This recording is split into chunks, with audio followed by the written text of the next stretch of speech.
ಕರ್ನಾಟಕದಲ್ಲಿ ಯಾವುದೇ ಸಂಘ ಸಂಸ್ಥೆ ಇರ್ಬೋದು ಕಾನೂನು ಅಡಿಯಲ್ಲಿ ಬರಬೇಕು.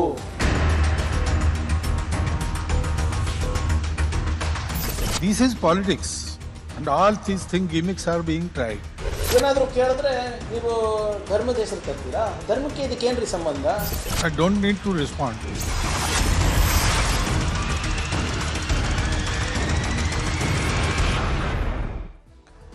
ಪ್ರಿಯಾಂಕ್ ಖರ್ಗೆ ಅವರು ಪತ್ರ ಬರೆದಿರೋದು ಮಾತ್ರ ಅಲ್ಲ, ಈ ಪತ್ರ ಬರೆಯೋದಕ್ಕಿಂತ ಬಹಳ ಹಿಂದಿನಿಂದಲೂ ಕೂಡ ಒಂದು ಪ್ರಶ್ನೆಯನ್ನ ಕೇಳ್ತಾ ಬಂದಿದ್ರು. RSSನವರು ಎಲ್ಲಿ ನೋಂದಾವಣೆ ಮಾಡ್ಕೊಂಡಿದ್ದಾರೆ, ಎಲ್ಲಿ ನೋಂದಾವಣೆ ಆಗಿದೆ, ಅವರ ನೋಂದಣಿ ಸಂಖ್ಯೆ ಏನು, ಅವ್ರದ್ದು ಯಾವಾಗ ರಿಜಿಸ್ಟ್ರೇಷನ್ ಮಾಡಿಸ್ಕೊಂಡಿದ್ದಾರೆ, ಸಂಘದ ರಿಜಿಸ್ಟ್ರೇಷನ್ ಆಗಿರೋದು ಯಾವಾಗ, ಈ ಪ್ರಶ್ನೆಯನ್ನ ಪ್ರಿಯಾಂಕ್ ಖರ್ಗೆ ಅವರು ಕೇಳ್ತಾ ಇದ್ರು. ಹಲವು ಕಾಂಗ್ರೆಸ್ ನಾಯಕರುಗಳು ಕೂಡ ಕೇಳ್ತಾ ಇದ್ರು. ಈಗ ಪ್ರಿಯಾಂಕ್ ಖರ್ಗೆ ಅವರು ಒಂದು ಪತ್ರವನ್ನ ಬರೆದಿದ್ದಾರೆ. ಕರ್ನಾಟಕದ ಗೃಹ ಮಂತ್ರಿ ಆದ ಮೇಲೆ ಈ ಒಂದು ಪತ್ರವನ್ನ RSSನ ಸರಸಂಘ ಚಾಲಕರಾಗಿರುವ ಮೋಹನ್ ಭಾಗವತ್ ಅವರಿಗೆ ಬರೆದಿದ್ದಾರೆ. ಈ ಪತ್ರದ ಮುಖೇನ ಅವರು ಮತ್ತೆ ಒಂದಿಷ್ಟು ಪ್ರಶ್ನೆಗಳನ್ನ ಮುಂದಿಟ್ಟಿದ್ದಾರೆ. ಯಾವಾಗ ಪ್ರಿಯಾಂಕ್ ಖರ್ಗೆ ಅವರು ಪ್ರಶ್ನೆನ ಮಾಡಿದ್ರು, ಅದೇ ದಿವಸದಲ್ಲೇನೆ, ಅದರ ಮಾರನೇ ದಿವಸನೇ RSSನ ಸರಸಂಘ ಚಾಲಕರು ಕೇರಳದ ತ್ರಿಶೂರ್ನಲ್ಲಿ ನಡೆದಂತಹ ಕಾರ್ಯಕ್ರಮವೊಂದರಲ್ಲಿ ಮಾತನಾಡುತ್ತಾ ಇವರ ಪ್ರಶ್ನೆಗೆ ಸಂಬಂಧಿಸಿರುವಂತಹ ವಿಚಾರಕ್ಕೆ ಸಂಬಂಧಪಟ್ಟಂತೆ ಒಂದು ಉತ್ತರವನ್ನು ಕೊಟ್ಟಿದ್ದಾರೆ. ಅದರ ಪ್ರಿಯಾಂಕ್ ಹೇಳ್ತಿದ್ದಾರೆ, ಅದು ನನ್ನ ಪ್ರಶ್ನೆಗೆ ಉತ್ತರ ಅಲ್ಲ, ಅದು ಬೇರೆ ಉತ್ತರ, ಅದು ನನ್ನ ಪ್ರಶ್ನೆ ಪರ್ಟಿಕ್ಯುಲರ್ ಆಗಿದೆ, ಆ ಪ್ರಶ್ನೆಗಳಿಗೆ ಅವರು ಉತ್ತರ ಕೊಡಬೇಕು ಅನ್ನುವಂಥದ್ದನ್ನ ಪ್ರಿಯಾಂಕ್ ಖರ್ಗೆ ಅವರು ಕೇಳ್ತಾ ಇದ್ದಾರೆ. ಇದರ ನಡುವೆ ಕೇಸರಿ ನಾಯಕರುಗಳು, ಭಾರತೀಯ ಜನತಾ ಪಕ್ಷದ ನಾಯಕರುಗಳು ಪ್ರಿಯಾಂಕ್ ಖರ್ಗೆ ವಿರುದ್ಧ ಮುಗಿಬಿದ್ದಿದ್ದಾರೆ. ಈಗಾಗಲೇ ರಾಜಕೀಯದ ಕಿಚ್ಚನ್ನ ಎಬ್ಬಿಸಿರುವಂಥದ್ದು ಪ್ರಿಯಾಂಕ್ ಖರ್ಗೆ ಅವರು ಬರೆದಿರುವಂತಹ ಇದೊಂದು ಪತ್ರ. ಈ ಪತ್ರದ ಮುಖೇನ ಪ್ರಿಯಾಂಕ್ ಖರ್ಗೆ ಅವರು 2 ಪುಟಗಳ ಪತ್ರದಲ್ಲಿ RSSಗೆ ಅಭಿನಂದನೆಯನ್ನು ಸಲ್ಲಿಸ್ತಾನೆ 8 ಪ್ರಮುಖ ಪ್ರಶ್ನೆಗಳನ್ನು ಎತ್ತಿದ್ದಾರೆ. ಗೃಹ ಮಂತ್ರಿಯಾಗಿ ನಾನು ಪ್ರಶ್ನೆ ಕೇಳಿದ್ದೇನೆ, ಇದಕ್ಕೆ ಉತ್ತರ ಕೊಡಿ ಅಂತ ಅವರು ಕೇಳ್ತಾ ಇದ್ದಾರೆ. ಜೂನಿಯರ್ ಖರ್ಗೆ ವಿರುದ್ಧ ಕೇಸರಿ ಪಡೆ ಈಗಾಗಲೇ ಸಮರ ಸಾರಿದೆ. ಮಲ್ಲಿಕಾರ್ಜುನ ಖರ್ಗೆ ಅವರು ಕೂಡ RSS ವಿಚಾರದಲ್ಲಿ ಇಂಥದ್ದೇ ಪ್ರಶ್ನೆಗಳನ್ನ, ಇಂಥದ್ದೇ ರೀತಿಯಾದಂತಹ ಟೀಕೆಗಳನ್ನ ಈ ಹಿಂದಿನಿಂದಲೂ ಕೂಡ ಮಾಡ್ಕೊಂಡು ಬಂದಿದ್ದಾರೆ. ಆದರೆ ಪ್ರಿಯಾಂಕ್ ಖರ್ಗೆ ಅವರು ಇದನ್ನು ಅಧಿಕೃತಗೊಳಿಸೋದಕ್ಕೆ ಒಂದು ಪತ್ರವನ್ನ ಬರೆದಿದ್ದಾರೆ. ಆ ಪತ್ರದ ಮುಖೇನ ಪ್ರಿಯಾಂಕ್ ಖರ್ಗೆ ಅವರು ಕೆಲವೊಂದು ಪ್ರಶ್ನೆಗಳನ್ನ ಎತ್ತಿದ್ದಾರೆ ಮತ್ತು ಈ ಪ್ರಶ್ನೆಗಳಿಗೆ ನನಗೆ ಉತ್ತರ ಕೊಡಿ ಅಂತ ಕೇಳ್ತಾ ಇದ್ದಾರೆ.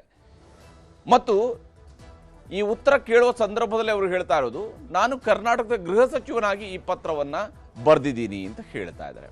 ಸಾಮಾನ್ಯವಾಗಿ ಪತ್ರವನ್ನ ಬರೆಯುವಂತಹದ್ದಕ್ಕೆ ಅಥವಾ ಉತ್ತರವನ್ನ ಕೇಳಿ ಪತ್ರವನ್ನ ಬರೆಯುವಂತಹ ಸಂದರ್ಭಗಳು ಬೇರೆ ಬೇರೆ ಸ್ವರೂಪದಲ್ಲಿ ಇದ್ದೇ ಇರ್ತವೆ. ಅದರಲ್ಲಿ ಮಂತ್ರಿಯೂ ಕೂಡ ಪತ್ರವನ್ನ ಬರೀಬಹುದು, ಯಾವುದೋ ಒಂದು ವಿಚಾರಕ್ಕೆ ಸಂಬಂಧಪಟ್ಟ ಪತ್ರವನ್ನ ಬರೀಬಹುದು.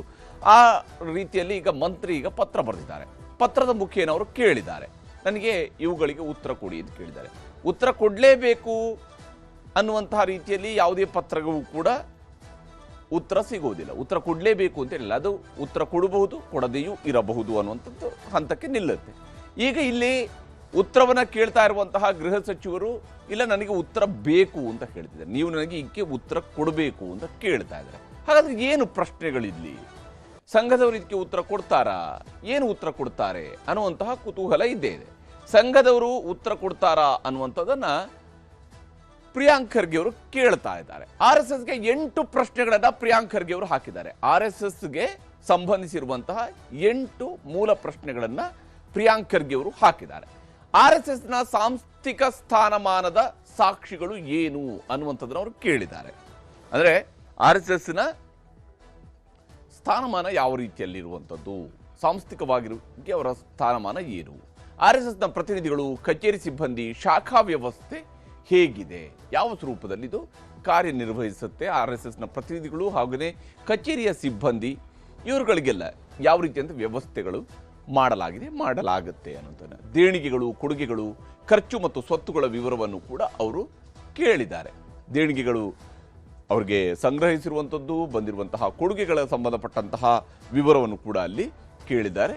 ಜೊತೆಗೆ RSSನ ಆಸ್ತಿಗಳು ಮತ್ತು ಖರ್ಚಿನ ವಿವರಗಳು ಏನು ಅನ್ನೋದನ್ನು ಕೂಡ ಕೇಳಿದ್ದಾರೆ. RSS ಸ್ವಂತದಲ್ಲಿ ಹೊಂದಿರುವಂತಹ ಆಸ್ತಿಗಳು ಮತ್ತು ಖರ್ಚಿನ ವಿವರಗಳು ಏನೇನು ಅಂತ ಹೇಳಿ ಕೇಳಿದ್ದಾರೆ. ಸಂವಿಧಾನಬದ್ಧವಾದ ಕಾನೂನು ಪಾಲನೆ ಆಗ್ತಿದೆಯಾ ಅನ್ನುವಂತಹ ಪ್ರಶ್ನೆಯನ್ನು ಕೂಡ ಇಲ್ಲಿ ಪ್ರಿಯಾಂಕ್ ಖರ್ಗೆ ಅವರು ಎತ್ತಿದ್ದಾರೆ. ಸಂವಿಧಾನಬದ್ಧವಾದ ಕಾನೂನು ಪಾಲನೆ ಆಗ್ತಾ ಇದೆಯಾ RSS ಕಡೆಯಿಂದ ಅನ್ನುವಂಥದ್ದು ಪ್ರಿಯಾಂಕ್ ಖರ್ಗೆ ಅವರಿಗೆ ಕಾಡ್ತಾ ಇರುವಂತಹ ಪ್ರಶ್ನೆ. ನೋಂದಣಿ ಆಗದೆ ಕೆಲಸ ನಿರ್ವಹಿಸಲು ಕಾನೂನುಗಳು ಇವೆಯಾ? ನೀವು ಕೆಲಸ ಮಾಡ್ತಾ ಇದ್ದೀರಿ ಅಂತ ಹೇಳ್ತಾ ಇದ್ದೀರಿ, ಹಾಗಾದರೆ ನೋಂದಣಿನೇ ಮಾಡ್ಕೊಳ್ಳೋದೇ ಕೆಲಸ ಮಾಡೋದಕ್ಕೆ ನಿಮ್ಗೆ ಅವಕಾಶ ಇದೆಯಾ, ಕಾರ್ಯನಿರ್ವಹಿಸೋದಕ್ಕೆ ಕಾನೂನುಗಳು ಇದೆಯಾ ಅನ್ನುವ ಪ್ರಶ್ನೆಯನ್ನು ಪ್ರಿಯಾಂಕ್ ಖರ್ಗೆ ಅವರು ಕೇಳಿದ್ದಾರೆ. ವಿಶಾಲವಾದ ಶಿಸ್ತುಬದ್ಧ RSS ಸಂಸ್ಥೆಗಿರುವ ಕಾನೂನು ಮಾನ್ಯತೆ ಏನು ಅನ್ನುವಂಥದ್ದು ಪ್ರಿಯಾಂಕ್ ಖರ್ಗೆ ಅವರು ಕೇಳ್ತಿರುವಂತಹ ಮತ್ತೊಂದು ಪ್ರಶ್ನೆ. ಅವರ 7ನೇ ಪ್ರಶ್ನೆ ಇದು. ವಿಶಾಲವಾದ ಶಿಸ್ತುಬದ್ಧ RSS ಸಂಸ್ಥೆಗಿರುವ ಕಾನೂನು ಮಾನ್ಯತೆ ಏನು ಅನ್ನುವಂತಹ ಪ್ರಶ್ನೆಯನ್ನು ಕೇಳಿದ್ದಾರೆ. ಇನ್ನು 8ನೇದಾಗಿ ಅವರು ಕೇಳಿರುವಂತಹ ಪ್ರಶ್ನೆ ಸಾರ್ವಜನಿಕ ಸಭೆ ಹಾಗೆಯೇ ಪಥಸಂಚಲನಗಳು. ಇಂತಹ ಸಂದರ್ಭಗಳಲ್ಲಿ ನೀವು ಅನುಮತಿಯನ್ನು ಪಡೆದಿದ್ದೀರಾ, ಈ ಪಥಸಂಚಲನಕ್ಕೆ ನೀವು ಅನುಮತಿಯನ್ನು ಪಡ್ಕೊಳ್ತೀರಾ ಅನ್ನುವಂಥದ್ದು. ಯಾಕಂದರೆ ಇದೇ ಅನುಮತಿ ವಿಚಾರ ಖರ್ಗೆ ಅವರು ಪ್ರತಿನಿಧಿಸ್ತಾ ಇರುವಂತಹ ಚಿತ್ತಾಪುರ ವಿಧಾನಸಭಾ ಕ್ಷೇತ್ರದ ವ್ಯಾಪ್ತಿಯಲ್ಲಿ RSSನ ಪಥಸಂಚಲನಕ್ಕೆ ಸಂಬಂಧಪಟ್ಟಂತೆ ನಡೆದು ಅದು ಕೋರ್ಟ್ವರೆಗೂ ಕೂಡ ಹೋಗಿತ್ತು. ಇದೇ ಕಾರಣಕ್ಕಾಗಿ ಈಗ ಅವರು ಕೇಳ್ತಾ ಇದ್ದಾರೆ ಪಥಸಂಚಲನಕ್ಕೆ ಅನುಮತಿ ಪಡೆದಿದೆಯೇ. ಆವಾಗ ಅವರು ಸಚಿವರಾಗಿದ್ದರು, ಚಿತ್ತಾಪುರದ ಶಾಸಕರಾಗಿದ್ದರು. ಆವಾಗ ಅವರು ಈ ಪಥಸಂಚಲನದ ವಿಚಾರಕ್ಕೆ ಸಂಬಂಧಪಟ್ಟಂತೆ ಇದೇ ಅನುಮತಿಯ ವಿಚಾರವನ್ನು ಮುಂದಿಟ್ಟುಕೊಂಡು ಕಾನೂನು ಸಮರ ನಡೆದಿದ್ದು. ಈಗ ಅವರು ಗೃಹ ಸಚಿವರಾಗಿದ್ದಾರೆ. ಹೀಗಾಗಿ ಅವರು ಗೃಹ ಸಚಿವರಾಗಿ ಈಗ ಎಲ್ಲ ಸಾರ್ವಜನಿಕ ಸಭೆಗಳು ಮತ್ತು ಪಥಸಂಚಲನಕ್ಕೆ ಸಂಬಂಧಪಟ್ಟಂತೆ ಪ್ರಶ್ನೆಯನ್ನು ಹಾಕಿದ್ದಾರೆ. ಇದೇ ಸಂದರ್ಭದಲ್ಲಿನೇ ಪ್ರಿಯಾಂಕ್ ಖರ್ಗೆ ಅವರು ಹೇಳ್ತಾ ಇರುವಂಥದ್ದು, ನನಗೆ ಉಡಾಫೆಯ ಉತ್ತರ ಬೇಡ ಅಂತ. ಕರ್ನಾಟಕದ ಗೃಹ ಮಂತ್ರಿಯಾಗಿ ನಾನು ಪ್ರಶ್ನೆ ಕೇಳಿದ್ದೇನೆ, ಅದಕ್ಕೆ ಉತ್ತರ ಕೊಡಿ ಅಂತೇಳಿ RSSನವರಿಗೆ ಪ್ರಿಯಾಂಕ್ ಖರ್ಗೆ ಅವರು ಕೇಳ್ತಾ ಇದ್ದಾರೆ. ಉಡಾಫೆಯ ಉತ್ತರ ಬೇಡ ನನಗೆ ಅಂತ.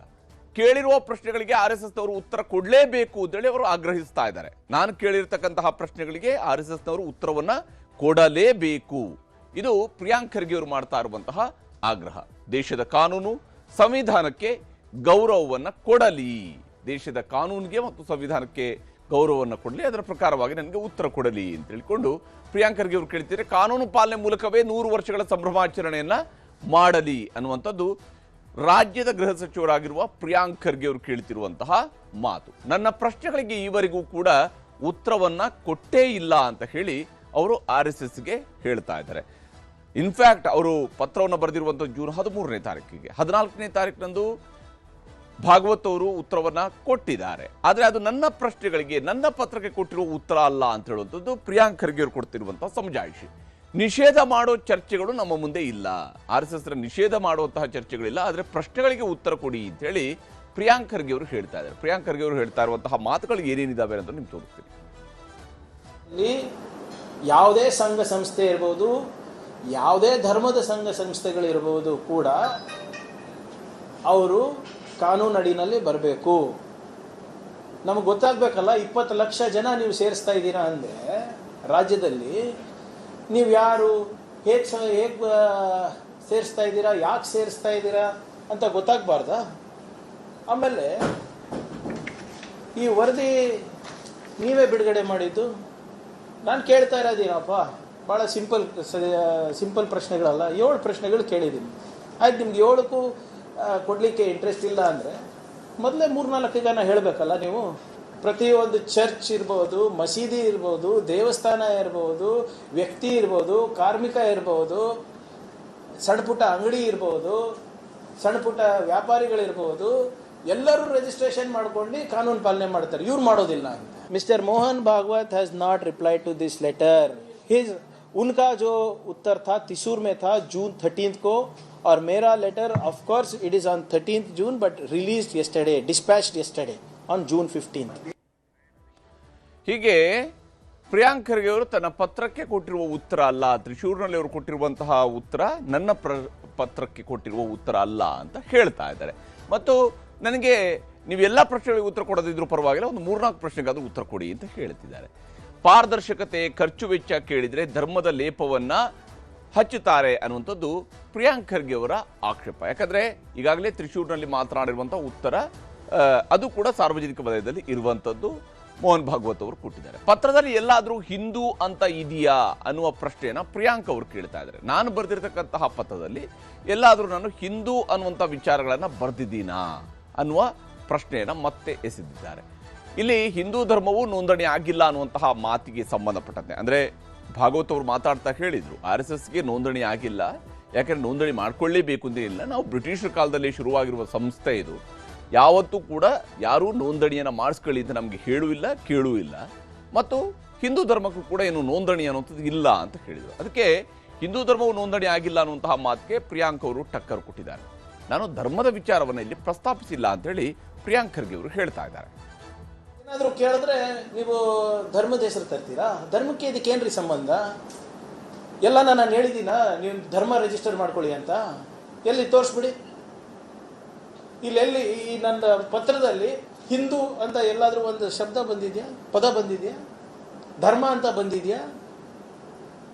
ಒಂದು ತೋರಿಸ್ಬಿಡಿ ನನಗೆ. ಮೊನ್ನೆ ಮೋಹನ್ ಭಾಗವತ್ ಅವ್ರ ಸ್ಟೇಟ್ಮೆಂಟ್, ಅವ್ರೇನು ಹೇಳ್ತಾರೆ, ನಮಗೆ ಏನು ಅವಶ್ಯಕತೆ ಇಲ್ಲ ರಿಜಿಸ್ಟ್ರೇಷನ್. ಧರ್ಮಕ್ಕೆ ಯಾರು ರಿಜಿಸ್ಟ್ರೇಷನ್ ಕೇಳ್ತಾ ಇಲ್ಲ. ಯಾವುದೇ ಧರ್ಮ ಇರ್ಬೋದು, ಬೌದ್ಧ ಧರ್ಮ ಇರ್ಬೋದು, ಜೈನ್ ಧರ್ಮ ಇರ್ಬೋದು, ಬೇರೆ ಯಾವುದೇ ಧರ್ಮ ಇರ್ಬೋದು, ಯಾರು ರಿಜಿಸ್ಟ್ರೇಷನ್ ಧರ್ಮಕ್ಕೆ ಕೇಳ್ತಾ ಇಲ್ಲ. ನಿಮ್ಮ ಸಂಘಟನೆ ಕೇಳ್ತಾ ಇದ್ದೀವಿ. ಉಡಾಫೆ ಉತ್ತರ ಕೊಡೋದಲ್ಲ. ಯಾವ ಪೇಪರ್ ಇದೆ ತೋರಿಸ್ಬಿಡ್ಲಿ ನನಗೆ. ಬ್ಲ್ಯಾಂಕೆಟ್ ಇಮ್ಯುನಿಟಿ ಕೊಟ್ಟಿದ್ದಾರಾ ಇನ್ಕಮ್ ಟ್ಯಾಕ್ಸ್ ಅಪೆಲೇಟ್ ಟ್ರಿಬ್ಯುನಲ್ ಅವರು? IT ದವರು ಕೊಟ್ಟಿದ್ದಾರೇನ್ರಿ ಬ್ಲ್ಯಾಂಕೆಟ್ ಇಮ್ಯುನಿಟಿ ನಿಮಗೆ ಕಟ್ಟಬಾರ್ದು ಅಂತ? ಹೀಗೆ RSSಗೆ ಸಂಬಂಧಪಟ್ಟಂತಹ ಪ್ರಶ್ನೆಗಳನ್ನು ಅವರು ಕೇಳ್ತಾ ಇದ್ದಾರೆ. ಆದರೆ ಯಾವಾಗ ಈ ಮಾತುಗಳನ್ನು ಪ್ರಿಯಾಂಕ್ ಖರ್ಗೆ ಅವರು ಹೇಳಿದರು, ಅವರ ವಿಚಾರಗಳಿಗೆ ಸಂಬಂಧಪಟ್ಟಂತೆ ಪ್ರಿಯಾಂಕ್ ಖರ್ಗೆ ಅವರು ಮತ್ತೆ ಸಾಲು ಸಾಲು ಪ್ರಶ್ನೆಗಳನ್ನು ಮುನ್ನೆಲೆಗೆ ತಂದಿದ್ದಾರೆ. वही पूछ रहा हूँ, संघ के नाम पे कर रहे तो भैया संघ क्या है, कौन है, आपका पैसा कहाँ से आता है? वही तो पूछ रहा हूँ मैं भी. वो भी वही बोल रहे हैं, हम भी वही बोल रहे हैं. अच्छा भाई, गवर्नमेंट से साथ कोई नाता नहीं है उनका, ना गवर्नमेंट से कुछ डोनेशन लेते हैं. सिक्योरिटी किसका लेते हैं? Advance security license, correct. वो जो ASL बताते हैं सिक्योरिटी का, वो किनको देते हैं हिंदुस्तान में? गृह मंत्री को, minister of external affairs, defence minister को. मोहन भागवत जी को कौन देता है? और वो किसके पैसे से देते हैं? टैक्स पेयर्स मनी ना. The security cover that is being given to Mohan Bhagwat ji is from taxpayers' money. Now you are not taking money from directly from government, okay. So if taxpayers' money is going to your security detail, your travel, somebody needs to explain. Let government explain. You are a taxpayer, no? You should know why your money is being spent. और ये क्या नाटक है? 100 साल से कोई नहीं पूछा, अभी नहीं पूछ रहे, तो और 100 साल ऐसे ही चलेगा क्या? Let Mr. Mohan Bhagwat or any from RSS come for an open debate. Yes, they were banned by Mr. Patel. Why was the ban lifted? जाके पैर पड़े पटेल साहब के, नेहरू जी के, कि हम राजनीति नहीं करेंगे. ಹೀಗೆ ಒಂದಾದ ಮೇಲೊಂದು ವಾಗ್ಬಾಣವನ್ನು ಪ್ರಯೋಗ ಮಾಡಿದ್ದಾರೆ ಪ್ರಿಯಾಂಕ್ ಖರ್ಗೆ ಅವರು. ಯಾವಾಗ ಪ್ರಿಯಾಂಕ್ ಖರ್ಗೆ ಅವರು ಈ ಮಾತನ್ನು ಕೇಳಿದ್ರು, ಇದಿಷ್ಟೇ, ಅದನ್ನು ಯಾರೂ ಕೇಳಿಲ್ಲ, ನೋಂದಣಿಯನ್ನು ಮಾಡಿಸಿಲ್ಲ ಅನ್ನುವಂತಹ ಅಂಶವನ್ನು ಈಗಾಗಲೇ ಸ್ಪಷ್ಟವಾಗಿ ಮೋಹನ್ ಭಾಗವತ್ ಅವರು ಹೇಳಿದ್ದಾರೆ. RSS ಪ್ರಶ್ನೆ ಮಾಡಿದವರಿಗೆ, ಟೀಕೆ ಮಾಡಿದವರಿಗೆ ಮೋಹನ್ ಭಾಗವತ್ ಅವರು ಈಗಾಗಲೇ ತಿರುಗೇಟು ಕೊಡುವಂತಹ ಕೆಲಸವನ್ನು ತ್ರಿಶೂರ್ನಲ್ಲಿ ಮತ್ತೊಮ್ಮೆ ಮಾಡಿದ್ದಾರೆ. ನಮ್ಮಲ್ಲಿ ರಹಸ್ಯ ಏನೂ ಇಲ್ಲ, ಬಹಿರಂಗವಾಗಿಯೇ ನಾವು ಕೆಲಸ ಮಾಡ್ತಾ ಇದ್ದೇವೆ. ನಾವೇನು ರಹಸ್ಯ ಕಾರ್ಯಾಚರಣೆಯನ್ನು ಮಾಡ್ತಾ ಇಲ್ಲ. ನಮ್ಮದು ಬಹಿರಂಗವಾಗಿರುವ ಕಾರ್ಯಾಚರಣೆ, ಬಹಿರಂಗವಾಗಿ ಕೆಲಸ ಮಾಡ್ತಾ ಇರುವಂತಹ ಒಂದು ಸಂಸ್ಥೆ ಇದು. ದೇಶದ ಜನರಿಗೆ ಸಂಘದ ಬಗ್ಗೆ ಎಲ್ಲವನ್ನು ಕೂಡ ನಾವು ಹೇಳಿದ್ದೇವೆ. ದೇಶದ ಜನರಿಗೆ RSS ಬಗ್ಗೆ ಹೇಳಬೇಕಾಗಿರುವಂಥ ವಿಚಾರಗಳನ್ನು ಎಲ್ಲವನ್ನು ಕೂಡ ನಾವು ಹೇಳಿದ್ದೇವೆ. ಹಾಗೆಯೇ ಇದೆಲ್ಲವೂ ಕೂಡ ರಾಜಕೀಯ ನಡೀತಾ ಇರುವಂಥದ್ದು. ನಮ್ಮ ನೋಂದಣಿಯ ಬಗ್ಗೆ ಎತ್ತುತ್ತಾ ಇರುವ ಪ್ರಶ್ನೆಗಳು ರಾಜಕೀಯ ಗಿಮಿಕ್ಗಳು ನಡೀತಾನೆ ಇರುತ್ತವೆ ಅನ್ನುವಂಥದ್ದು ಮೋಹನ್ ಭಾಗವತ್ ಅವರು ಕೊಡ್ತಾ ಇರುವಂತಹ ಉತ್ತರ. ಈ ರೀತಿಯಾದಂಥ ರಾಜಕೀಯ ಗಿಮಿಕ್ಗಳು ನಡೀತಾ ಇರ್ತವೆ. RSS ಶುರುವಾಗಿದ್ದು ಬ್ರಿಟಿಷರ ಕಾಲದಲ್ಲಿ. ಬ್ರಿಟಿಷರು ಭಾರತವನ್ನು ಆಳ್ತಾ ಇದ್ದಂತಹ ಕಾಲದಲ್ಲಿನೇ RSS ಆರಂಭ ಆಗಿತ್ತು. ಆಗಲೂ ಕೂಡ ಸಂಘದ ಕೆಲಸಕ್ಕೆ ನೋಂದಣಿ ಬೇಕಾಗಿರಲಿಲ್ಲ, ಈಗಲೂ ಬೇಕಿಲ್ಲ. ಆಗಲೂ ಕೂಡ ನೋಂದಣಿ ಮಾಡ್ಕೊಳ್ಳಬೇಕಾಗಿರಲಿಲ್ಲ, ಈಗಲೂ ನೋಂದಣಿ ಬೇಕಿಲ್ಲ. ಹಿಂದೂ ಧರ್ಮಕ್ಕೂ ಕೂಡ ನೋಂದಣಿ ಬೇಕಾಗಿಲ್ಲ, ಹಾಗೆಯೇ RSSಗೂ ಕೂಡ ನೋಂದಣಿ ಬೇಕಾಗಿಲ್ಲ. ಸರ್ಕಾರದ ಅನುದಾನ ಬೇಕಾದಂಥವ್ರು ನೋಂದಣಿಯನ್ನು ಮಾಡಿಸ್ಕೊಳ್ಬೇಕು. ಯಾರಿಗೆ ಸರ್ಕಾರದ ಅನುದಾನ ಬೇಕೋ ಅಂಥವ್ರು ನೋಂದಣಿ ಮಾಡಿಸ್ಕೋಬೇಕು. ನಮಗೆ ಸರ್ಕಾರದ ಅನುದಾನ ಬೇಕಾಗಿಲ್ಲ, ಸಂಘಕ್ಕೆ ಸರ್ಕಾರದ ಅನುದಾನ ಬೇಕಾಗಿಲ್ಲ ಅನ್ನುವಂಥ ಉತ್ತರವನ್ನು ಕೊಟ್ಟಿದ್ದಾರೆ. ಸರ್ಕಾರಗಳೇ 2 ಬಾರಿ ಸಂಘವನ್ನು ನಿಷೇಧ ಮಾಡಿವೆ. ಅದರಲ್ಲಿ 100 ವರ್ಷಗಳಿಂದ ನೋಂದಣಿ ಮಾಡಿಸಿ ಅಂತ ಯಾರು ಕೂಡ ಹೇಳಿಲ್ಲ. ಯಾರು ಕೂಡ ನಮಗೆ ನೋಂದಣಿ ಮಾಡ್ಕೊಳ್ಳಿ ಅಂತ ಹೇಳಿಲ್ಲ.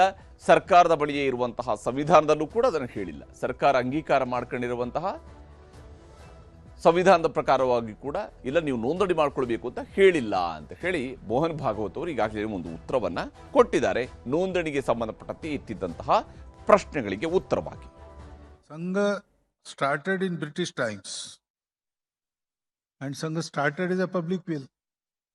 I narrated you how that churning of minds went on and the all accepted conclusion was taken up and worked upon. That was the Sangha. So it doesn't need any restrictions. Hindu Dharma is not registered. Many things are not registered. Those who want to have funds from the government, they require registration. That has to be there. But Sangha, government knows Sangha is there. Government banned us twice. And that ban was released. Once by court order, another by Satyagraha. So government knows. They banned RSS, that means they knew RSS is there, RSS is recognized. Over 100 years, nobody told us that you must register. Our constitution, written constitution is with the government. We have submitted it in 1950s. There in government would have said, okay, all is well, but you have not registered. First register, then we will accept. They did not say that. So why should I respond? All this is politics, nothing serious. ಹೀಗೆ ಇವೆಲ್ಲವೂ ಕೂಡ ರಾಜಕೀಯವೇ ಹೊರತು ಬೇರೆನೇನಲ್ಲ. ಯಾಕೆ ನಾನು ಇದಕ್ಕೆ ಪ್ರತಿಕ್ರಿಯೆ ಕೊಡಬೇಕು ಅನ್ನುವಂಥದ್ರ ಮೂಲಕ ತಮ್ಮ ಉತ್ತರವನ್ನು ಅವರು ಮುಗಿಸಿದ್ದಾರೆ ಮೋಹನ್ ಭಾಗವತ್ ಅವರು. ಆದರೆ ಪ್ರಿಯಾಂಕ್ ಖರ್ಗೆ ಅವರು ಕೇಳಿರ್ತಕ್ಕಂತಹ ಪ್ರಶ್ನೆಗಳಿಗೆ ಸಂಬಂಧಪಟ್ಟಂತೆ ರಾಜ್ಯದಲ್ಲಿ ರಾಜಕೀಯದ ಯುದ್ಧ ಶುರುವಾಗಿದೆ. ಪ್ರಿಯಾಂಕ್ ಅವರ ಮಾತಿಗೆ ಕೇಸರಿ ಪಡೆ ಕೆಂಡಾಮಂಡಲವಾಗಿದೆ. ಮತ್ತೊಂದು ಕಡೆಯಲ್ಲಿ ಕಾಂಗ್ರೆಸ್ ನಾಯಕರು ಪ್ರಿಯಾಂಕ್ ಖರ್ಗೆ ಅವರ ಬೆನ್ನಿಗೆ ನಿಂತಿದ್ದಾರೆ. Appeal to the BJP leaders is stop behaving like mouthpieces for RSS. If you have documents, send it through RSS first. I have written the letter to RSS, not to the BJP. Why are the BJP people barking? If you have a problem, go to your political masters and tell them that this is the problem that we are facing. This seems like a legal challenge. This seems like a constitutional challenge. Please address this. Fall at their feet, get the documents, and then speak. By naming me, shaming me, by attacking me and my family, it is not going to get you anywhere.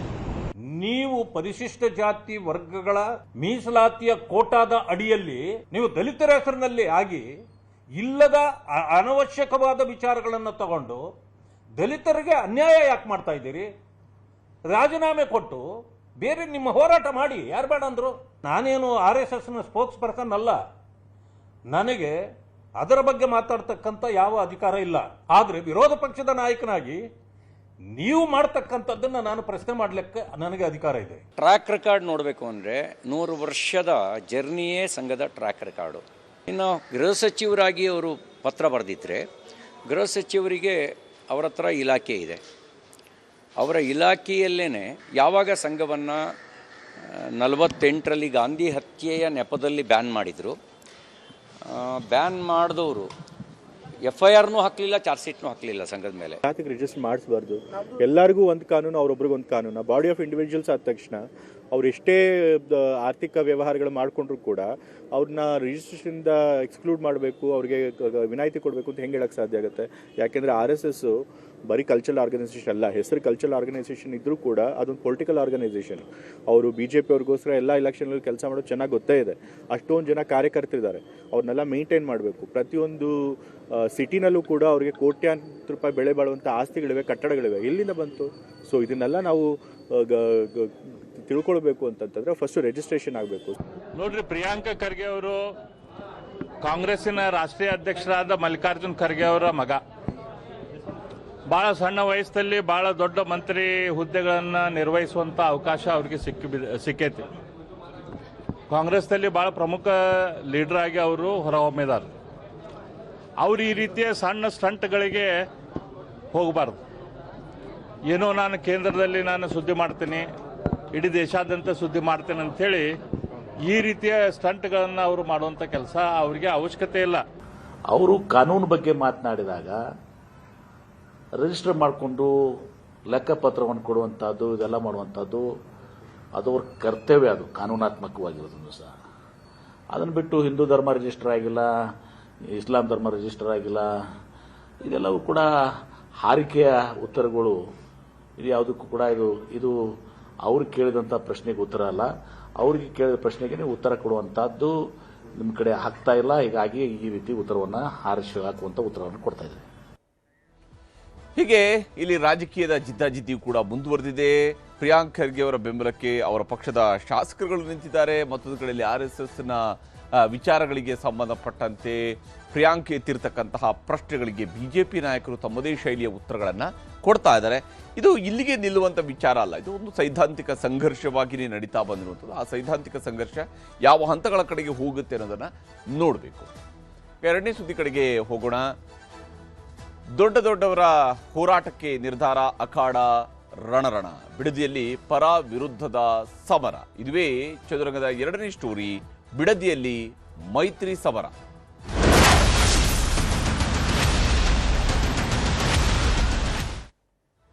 Bidadi township ವಿರುದ್ಧ ಈಗಾಗಲೇ ಮೈತ್ರಿ ನಾಯಕರು ಹೋರಾಟದ ಅಖಾಡಕ್ಕೆ ಇಳಿತಾ ಇದ್ದಾರೆ. ವಿಶೇಷವಾಗಿ ಮೈತ್ರಿ ನಾಯಕರು township ವಿರುದ್ಧ, ರಾಜ್ಯ ಸರ್ಕಾರದ ವಿರುದ್ಧ ಹೋರಾಟಕ್ಕೆ ಪ್ಲಾನ್ ಅನ್ನು ರೂಪಿಸಿಕೊಂಡಿದ್ದಾರೆ. ಮೊದಲಿಗೆ ಬೇರೆ ಬೇರೆಯಾಗಿ ಹೋಗುವಂಥ ರೀತಿಯಲ್ಲಿ ಇತ್ತು, ಆದರೆ ಯಾವಾಗ ಈ ವಿಚಾರಗಳು ಸಾರ್ವಜನಿಕವಾಗಿ ಚರ್ಚೆಗೆ ಶುರುವಾಯಿತು ಆಗ ಬಿಜೆಪಿ ನಾಯಕರು ಕೂಡ ಎಚ್ಚೆತ್ತುಕೊಂಡಿದ್ದಾರೆ. ನಾಳೆ ಬಿಜೆಪಿಯವರು ಹಳ್ಳಿಗೆ ಭೇಟಿ ಕೊಡ್ತಾರಂತೆ. ಅದಾದ ಮೇಲೆ ಕುಮಾರಸ್ವಾಮಿ ಅವರ ಜೊತೆಗೆ ಸಭೆ ನಡೆಸ್ತಾರಂತೆ. ಕೆಲ ಹಳ್ಳಿಗಳಲ್ಲಿ ಈಗಾಗಲೇ ಭೂಮಿ ಕೊಡೋದಿಲ್ಲ ಅನ್ನುವಂಥ ಅಭಿಪ್ರಾಯ ರೈತರಿಂದ ವ್ಯಕ್ತವಾಗ್ತಾ ಇದೆ. ಇನ್ನು ಕೆಲವು ಹಳ್ಳಿಗಳಲ್ಲಿ ಭೂಮಿಯನ್ನು ಕೊಡ್ತೀವಿ ಅನ್ನುವಂತಹ ಅಭಿಪ್ರಾಯ ಕೂಡ ರೈತರಿಂದ ವ್ಯಕ್ತವಾಗ್ತಾ ಇದೆ. ಹೀಗಾಗಿ ರೈತರ ಅಭಿಪ್ರಾಯಗಳು ಒಂದು ಕಡೆಯಲ್ಲಿ ಇದ್ರೆ, ಮತ್ತೊಂದು ಕಡೆ ರಾಜಕೀಯ ನಾಯಕರುಗಳ ಹೋರಾಟ ಇನ್ನೊಂದು ಸ್ವರೂಪವನ್ನು ಪಡ್ಕೊಳ್ತಾ ಇದೆ. ವಿಶೇಷವಾಗಿ ಇಲ್ಲಿ ಯಾವ ಹಂತಕ್ಕೆ ಈ ಒಂದು ಬಿಡದಿಯ ಹೋರಾಟ ಬಂದು ನಿಂತಿದೆ ಅನ್ನೋದನ್ನು ನಾವು ಗಮನಿಸ್ತಾ ಹೋಗಬೇಕು. ರಾಜ್ಯದಲ್ಲಿ ಈ ಒಂದು ಟೌನ್ಶಿಪ್ಗೆ ಸಂಬಂಧಪಟ್ಟಂತೆ ದೊಡ್ಡ ಜಟಾಪಟಿ ಈಗಾಗಲೇ ಶುರುವಾಗಿದೆ. ಬಿಡದಿ ಟೌನ್ಶಿಪ್ ವಿರುದ್ಧ ಜನಾಂದೋಲನಕ್ಕೆ ಮೈತ್ರಿ ಪಡೆ ಸಿದ್ಧತೆಯನ್ನ ಮಾಡಿಕೊಳ್ತಾ ಇದೆ. ಬಿಜೆಪಿ ಮತ್ತು JDSನವರು ಜೊತೆಯಾಗಿ ಈಗ ಹೋರಾಟಕ್ಕೆ ಧುಮುಕ್ತಾ ಇದ್ದಾರೆ. ಬಿಜೆಪಿ ನಾಯಕರು ನಾಳೆ ಹೋರಾಟ ನಡೆಸೋದಕ್ಕೆ ತೀರ್ಮಾನಿಸಿದ್ದಾರೆ. ಹಳ್ಳಿಗಳಿಗೆ ಹೋಗಿ ಜನಾಭಿಪ್ರಾಯವನ್ನು ಸಂಗ್ರಹಿಸೋದಕ್ಕೆ ಅವರಿಗಾಗಲೇ ಹಳ್ಳಿಗಳನ್ನು ಗುರುತಿಸ್ಕೊಂಡಿದ್ದಾರೆ. ಯಾವ್ಯಾವ ಹಳ್ಳಿಗಳಿಗೆ ಹೋಗಬೇಕು ಅಂತೇಳಿ ಬಿಜೆಪಿ ನಾಯಕರುಗಳು ಗುರುತು ಹಾಕೊಂಡಿದ್ದಾರೆ. ಅದರ ಪ್ರಕಾರವಾಗಿಯೇ ಅವರು ಟೌನ್ಶಿಪ್ ವಿರುದ್ಧ ಇರುವಂತಹ ಜನರ ಅಭಿಪ್ರಾಯಗಳನ್ನು ಸಂಗ್ರಹಿಸಲಿದ್ದಾರೆ. ಯಾವ ಕಾರಣಕ್ಕಾಗಿ ರೈತರು ಇದನ್ನು ವಿರೋಧಿಸ್ತಾ ಇದ್ದಾರೆ ಅನ್ನುವಂಥದ್ದು ಬಹಳ ಮುಖ್ಯವಾಗಿ ಬಿಜೆಪಿಯವರು ಈಗ ನಡೆಸ್ತಾ ಇರುವ ಅಧ್ಯಯನದ ಭಾಗ. ಕೆಂಪಯ್ಯನಪಾಳ್ಯ, ಅರಳಾಳು ಸಂದ್ರ, ಹೊಸೂರು, ಬನ್ನಿಗಿರಿಗೆ ಭೇಟಿ ನೀಡುತ್ತಾರೆ ನಾಳೆ ಬಿಜೆಪಿಯ ನಾಯಕರುಗಳು, ಬಿಜೆಪಿಯ ಪ್ರಮುಖರು. ಜನಾಭಿಪ್ರಾಯದ ಬಗ್ಗೆ ಸರ್ಕಾರದ ಗಮನ ಸೆಳೆಯೋದಕ್ಕೆ ಬಿಜೆಪಿ ನಿಯೋಗ ತೀರ್ಮಾನವನ್ನು ಕೈಗೊಂಡಿದೆ. ಅಲ್ಲಿರುವಂತಹ ಜನಾಭಿಪ್ರಾಯ ಏನಿದೆ ಅದನ್ನು ಸರ್ಕಾರದ ಗಮನ ಸೆಳೆಯಬೇಕು, ಆ ಮೂಲಕ ಈ ಟೌನ್ಶಿಪ್ ಅನ್ನು ವಿರೋಧಿಸಬೇಕು ಅನ್ನೋಂಥದ್ದು ಬಿಜೆಪಿಯವರ ಪ್ಲಾನ್. ಅಷ್ಟೇ ಅಲ್ಲದೆ ಕೇಂದ್ರ ಸಚಿವ ಕುಮಾರಸ್ವಾಮಿ ಅವರ ಜೊತೆಗೂ ಕೂಡ ಸಭೆಯನ್ನು ಮಾಡಲಿದ್ದಾರೆ ರಾಜ್ಯದ ಬಿಜೆಪಿ ನಾಯಕರು. ಈ ತಾವು ಸಂಗ್ರಹಿಸಿರುವಂತಹ ಅಭಿಪ್ರಾಯಗಳ ಬಗ್ಗೆ ಕುಮಾರಸ್ವಾಮಿ ಅವರನ್ನು ಕೂಡ ವಿಶ್ವಾಸಕ್ಕೆ ತೆಗೆದುಕೊಳ್ಳೋದಕ್ಕೆ ಬಿಜೆಪಿ ನಾಯಕರುಗಳು ತೀರ್ಮಾನವನ್ನು ಕೈಗೊಂಡಿದ್ದಾರೆ. JDSನವರು ಆಲ್ರೆಡಿ ಹೋರಾಟಕ್ಕೆ ಇಳಿದಿದ್ದಾರೆ. ಅವರು ಹೋರಾಟವನ್ನು ಆರಂಭಿಸಿದ್ದಾರೆ. ಅವರದೇ ಶೈಲಿಯಾದಂತಹ ಹೋರಾಟವನ್ನು ಈಗಾಗಲೇ JDSನವರು ಮಾಡ್ತಾ ಇದ್ದಾರೆ. ಮತ್ತು ನಾಡಿದ್ದಿಂದ ಅವರು ಒಂದು ಪಾದಯಾತ್ರೆಗೂ ಪ್ಲಾನ್ ಮಾಡ್ಕೊಂಡಿದ್ದಾರೆ. ಯಾವಾಗ ಅವರು ಪಾದಯಾತ್ರೆ ಪ್ಲಾನ್ ಮಾಡಿದ್ರು, ಇಂಥ ಬಿಜೆಪಿಯವರು ಕೂಡ ಈ ಒಂದು ರೈತರ ಧ್ವನಿ ಆಗಬೇಕು ಅನ್ನೋಂಥ ಕಾರಣಕ್ಕೆ ಆ ಕಡೆಗೆ ಹೋಗಿದ್ದಾರೆ. ಬೃಹತ್ ಹೋರಾಟ ರೂಪಿಸುವ ಬಗ್ಗೆ ತೀರ್ಮಾನ ಕೈಗೊಳ್ಳುವಂತಹ ಸಾಧ್ಯತೆಯೂ ಕೂಡ ಇದೆ. ದೋಸ್ತಿ ಪಕ್ಷಗಳು ಎರಡೂ ಜೊತೆ ಸೇರಿ ಈ ಹೋರಾಟವನ್ನು ತೀವ್ರಗೊಳಿಸುವುದರ ಕಡೆಗೆ ಹೊರಟು ನಿಂತಂತೆ ಗೋಚರಿಸ್ತಾ ಇದೆ. ಬೃಹತ್ ಹೋರಾಟ ರೂಪಿಸುವ ಬಗ್ಗೆ ತೀರ್ಮಾನಗಳನ್ನು ಕುಮಾರಸ್ವಾಮಿ ಅವರನ್ನ ಭೇಟಿಯಾದ ನಂತರ ಬಿಜೆಪಿ ನಾಯಕರುಗಳು ತೆಗೆದುಕೊಳ್ಳಬಹುದು. ಇದರ ನಡುವೆ ಭೂಸ್ವಾಧೀನಕ್ಕೆ ಒಪ್ಪಿಗೆ ಪತ್ರವನ್ನು ಕೆಲ ಹಳ್ಳಿಗಳಲ್ಲಿ ರೈತರು ಕೊಡ್ತಾ ಇದ್ದಾರೆ. ಬಿಡದಿ ಟೌನ್ಶಿಪ್ಗೆ ಜಮೀನು ನೀಡೋದಕ್ಕೆ ಕೆಲ ಹಳ್ಳಿಗಳಲ್ಲಿ ಬಹುತೇಕ ರೈತರು ಒಪ್ಪಿಗೆಯನ್ನು ಸೂಚಿಸ್ತಾ ಇದ್ದಾರೆ. ಕೆಂಪಯ್ಯನಪಾಳ್ಯದ ಜನರಿಂದ ಟೌನ್ಶಿಪ್ಗೆ ಬೆಂಬಲವೂ ಕೂಡ ವ್ಯಕ್ತವಾಗಿದೆ.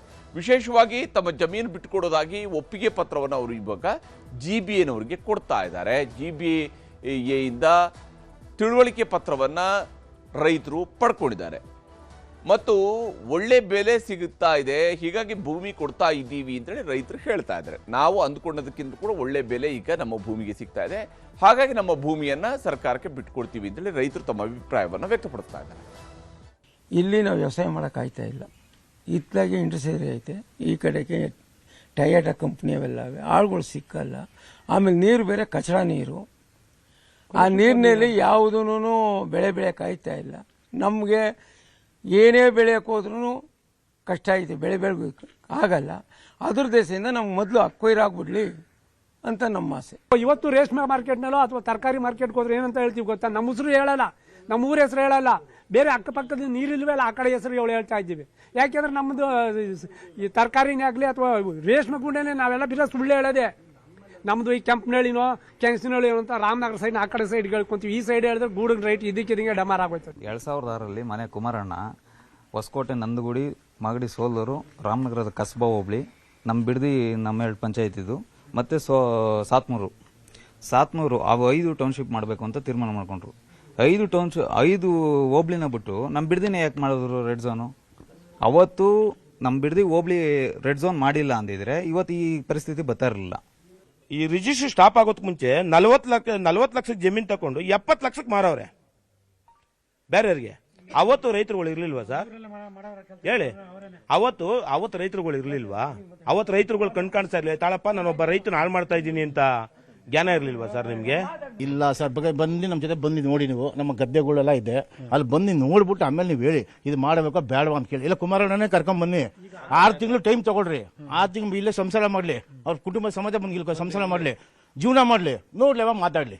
ಅಲ್ಲಿವರೆಗೂ ನಾನು ಏನು ಮಾತಾಡಲ್ಲ. ಕುಮಾರಣ್ಣ ಎಲ್ಲ ಹೀಗೆ ಇಲ್ಲಿ ರೈತರಿಂದ, ಕೆಲವು ಹಳ್ಳಿಗಳಲ್ಲಿ ರೈತರಿಂದ ಅವರು ಈ ಜಮೀನನ್ನು ಕೊಡೋದಕ್ಕೆ ಬೇಕಾದ ಅಭಿಪ್ರಾಯ ವ್ಯಕ್ತಪಡ್ತಿದ್ದಾರೆ. ಇನ್ನು ಕೆಲವು ಹಳ್ಳಿಗಳಲ್ಲಿ ರೈತರು ವಿರೋಧ ಕೂಡ ವ್ಯಕ್ತಪಡ್ತಾರೆ. ಪ್ರಾಮಾಣಿಕವಾದ ವಿರೋಧ ಇದೆ, ಇಲ್ಲ ನಮಗೆ ನಮ್ಮ ಭೂಮಿ ಬೇಕು ಅನ್ನುವಂತಹ ರೈತರು ಕೂಡ ಈ ಭಾಗದ ಹಳ್ಳಿಗಳಲ್ಲಿ ಕೇಳಿ ಬರ್ತಾ ಇರುತ್ತದೆ.